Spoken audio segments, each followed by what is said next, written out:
अगर आज तुम कंगाल हो, सैलरी से सैलरी तक जी रहे हो और पैसों की टेंशन में डूबे हुए हो, तो तुम अकेले नहीं हो। लेकिन कड़वी सच्चाई ये है, अगर तुमने अभी अपने पैसों को मैनेज करना नहीं सीखा, तो तुम्हारा फ्यूचर बहुत बुरी तरह प्रभावित होगा। सोचो दो लोग, एक जैसी कम इनकम से शुरू करते हैं। एक फाइनेंशियली फ्री होकर दुनिया घूम रहा है और दूसरा कर्ज में डूबा हुआ, एक ऐसी जॉब में अटका जो उसे पसंद भी नहीं। डिफरेंस क्या था? Money management. और आज मैं तुम्हें सिखाने वाला हूं कि पैसे को प्रो की तरह कैसे संभालें, चाहे तुम्हारी इनकम सिर्फ किराए तक ही क्यों ना पहुंच रही हो। और अब तुम यहां बैठे सोच रहे हो कि तुम्हारा बैंक अकाउंट ऐसा क्यों दिखता है जैसे उसमें रेगिस्तान बसा हो, सूखा, खाली, सिर्फ पछतावे की टम्बलवीड्स। अमेरिका में एवरेज यंग एडल्ट अपनी इनकम का 60% सिर्फ रेंट और खाने में उड़ा देता है। और इम्पल्स स्पेंडिंग की तो बात ही मत करो। कभी कहा है, बस एक चीज लेने आया हूं और फिर $150 का बिल बन गया। हाँ, तुम अकेले नहीं हो। अगर तुम अपने पैसों को कंट्रोल नहीं करोगे, तो तुम्हारे पैसे तुम्हें कंट्रोल कर लेंगे। लेकिन अच्छी खबर यह है कि तुम इसे आज से ही पलट सकते हो। तुम्हें 6 फिगर सैलरी की जरूरत नहीं, सिर्फ एक सिस्टम चाहिए। और मैं इसे तुम्हारे लिए ब्रेक डाउन करने वाला हूं। Non negotiable budget. बोरिंग नहीं, जरूरी है।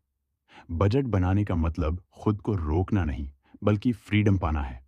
जब तुम्हें पता होता है कि तुम्हारे पैसे कहां जा रहे हैं, तो तुम खुद की फाइनेंशियल ड्राइवर बन जाते हो। सोचो, अगर बिना जीपीएस के क्रॉस कंट्री ट्रिप पर जाना बेवकूफ़ी होगी, तो फिर बिना फाइनेंशियल रोड मैप के ज़िंदगी जीना क्यों सही होगा? सबसे आसान तरीका, 50% ज़रूरतें, रेंट, खाना, बिल्स। 30% इच्छाएं, मज़े करने का पूरा हक़ है। 20% सेविंग एंड इन्वेस्टिंग, तुम्हारी फाइनेंशियल फ्रीडम की चाबी। लेकिन ज़्यादातर लोग कहाँ फेल होते हैं? वो वांट्स पर ज़्यादा खर्च कर देते हैं। चलो, इसे ठीक करते हैं। Invisible money trick.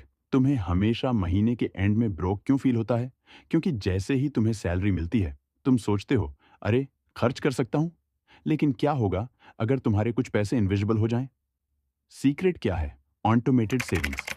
जैसे ही तुम्हें सैलरी मिले, तुरंत सेविंग अकाउंट में ट्रांसफर सेट कर दो। Out of site, out of mind. ये ऐसा है जैसे खुद को पहले पेमेंट देना।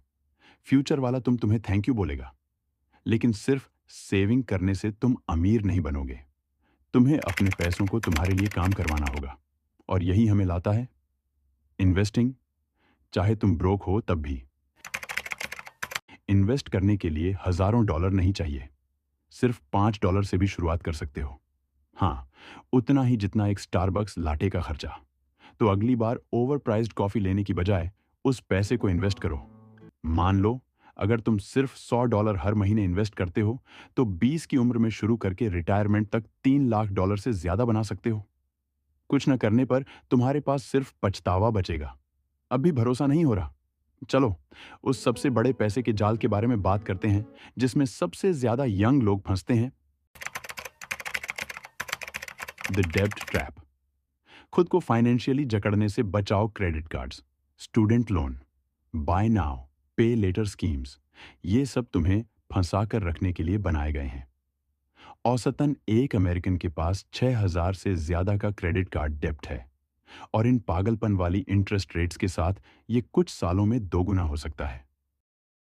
रूल सिंपल है, अगर कैश में अफोर्ड नहीं कर सकते, तो अफोर्ड ही मत समझो। क्रेडिट कार्ड का सही से यूज करो, टाइम पर चुकाओ, और ऐसी चीजों के लिए कर्ज मत लो जो तुम्हें पैसे नहीं कमाने देती। क्योंकि आज जो पैसा तुम डेब्ट में उड़ा रहे हो, वो पैसा तुम्हारी फ्रीडम खरीद सकता था। अब तुम्हारे पास दो रास्ते हैं, या तो उसी तरह बिना समझे खर्च करते रहो, या फिर आज से ही अपने पैसों को कंट्रोल करना शुरू करो। तो ये है तुम्हारा चैलेंज। अगले 30 दिनों के लिए इसे ट्राई करो। खर्च ट्रैक करो, सेविंग ऑटोमेट करो, थोड़ा इन्वेस्ट करो। खुद देखो फर्क। अगर वीडियो पसंद आया तो लाइक करो और सब्सक्राइब करो, क्योंकि ये तो बस शुरुआत है।